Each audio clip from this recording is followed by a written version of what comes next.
A standard car engine takes in air from the atmosphere to provide the oxygen required to burn the fuel. But for some, this can be a bit of a drag. So to give their machines a boost, a supercharger can be fitted to compress the air and force it into the engine under pressure to give you a bigger bang for your buck.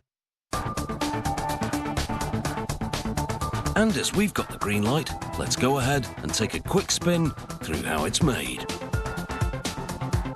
Production starts with the supercharger's aluminium housing. A press applies several tons of pressure to install 2 steel ball bearings into an aluminium plate.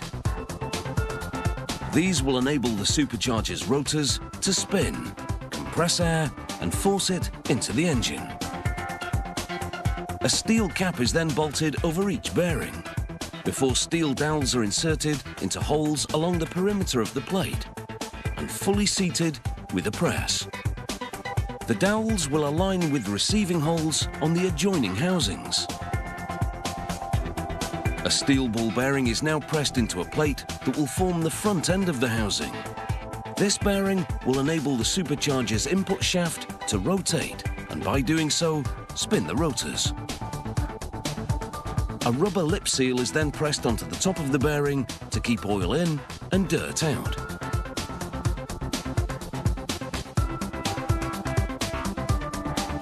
A retaining clip is then applied to hold the seal in position and is seated into its groove using the press.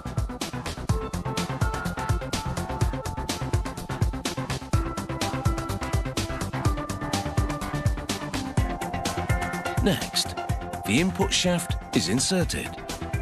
Its flanged end will protrude from the front of the supercharger, where a belt and pulley will rotate it so that it turns the gears which spin the rotors.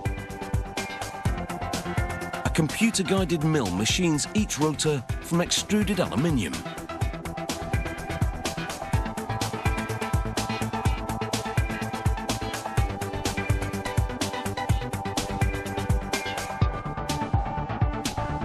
Once both rotors are ready, sealant is applied to one end of the supercharger housing.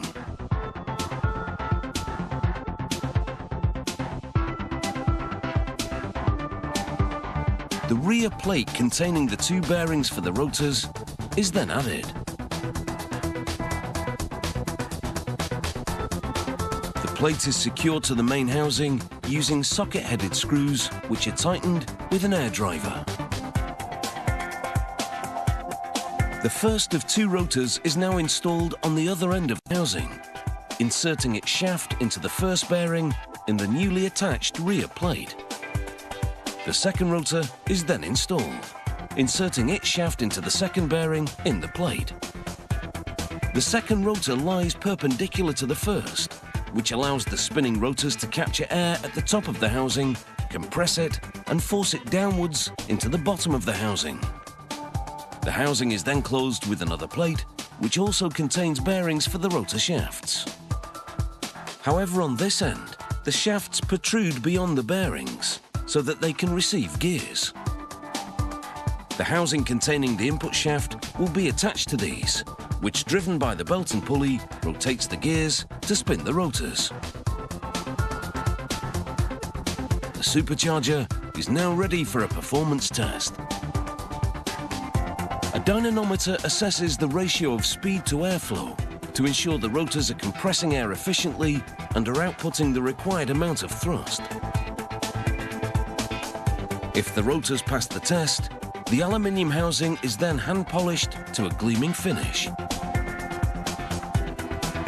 A key tool in setting up the supercharger is a fan-shaped part known as a feeler gauge. It ensures that the distance between the rotors is correct.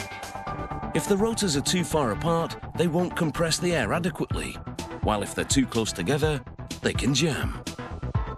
When the supercharger is installed, a pulley is attached to the end of the input shaft, before a belt is attached to the pulley. The other end of the belt then loops around the engine's crankshaft pulley to connect the supercharger to the engine's rotation. And now, ready for some instant acceleration.